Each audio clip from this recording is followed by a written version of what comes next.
দারুণ স্বাদের এই ভর্তাটি খেতেও যেমন ভালো আর এর উপকারিতার কিন্তু শেষ নেই।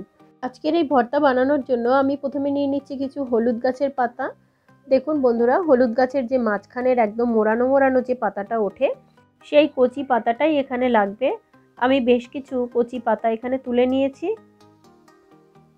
দেখুন বন্ধুরা, এই যে পাতার ওপরের দিকটা আছে, এই অংশগুলো কিন্তু আমি ব্যবহার করব না। একদম নিচের দিকে যে কচি অংশ, এই যে অংশগুলো দেখতে পাচ্ছেন, এই অংশগুলোই আমি ব্যবহার করব। এই যে হলুদ গাছের কচি পাতার যে অংশগুলো আপনারা দেখছেন, এই যে অংশটা, এটা কিন্তু হলুদ গাছের ভেতরেই থাকে, তাই খুব একটা নোংরা এটা থাকে না।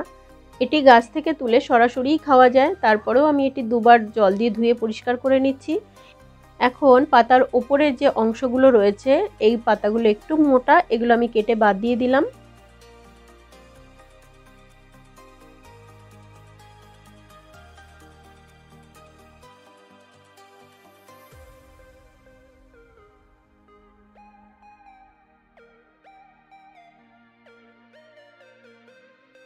পাতাগুলো থেকে খুব ভালোভাবে জল ঝরিয়ে নেবার পরে এখন পাতাগুলো আমি একদম কুচি কুচি করে কেটে নিচ্ছি।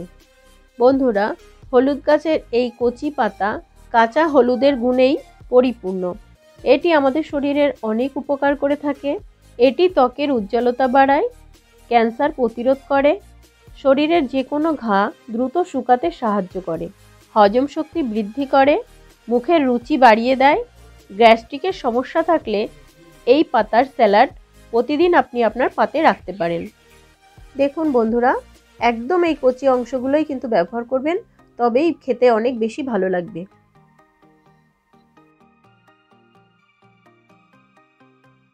সমস্ত পাতাগুলো কুচিয়ে নেবার পরে এবার আমি এটি মেখে নেব। এর জন্য আমি নিয়েছি একটু লবণ আর দুটো ভেজে নেওয়া শুকনো লঙ্কা। এই ভর্তার মধ্যে শুকনো লঙ্কা দিলে কিন্তু দারুণ ভালো লাগে।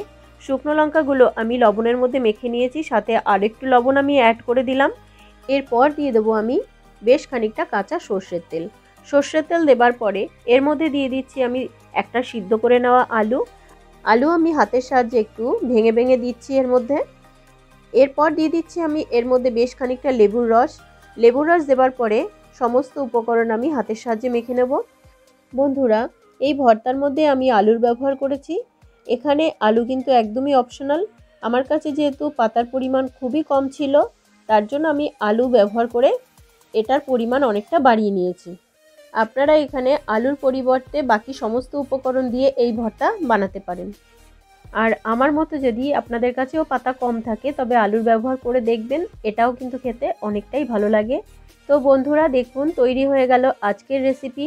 এই রেসিপি গরম ভাতের সাথে বা রুটির সাথেও কিন্তু খাওয়া যায়, খুব ভালো খেতে আর ভীষণই উপকারী এই রেসিপিটি। আজকে আপনাদের কেমন লাগলো? ভালো লাগলে লাইক শেয়ার কমেন্ট করবেন আর বিথিকার রান্নাঘর চ্যানেলটি সাবস্ক্রাইব করে পাশে থাকার অনুরোধ রইল।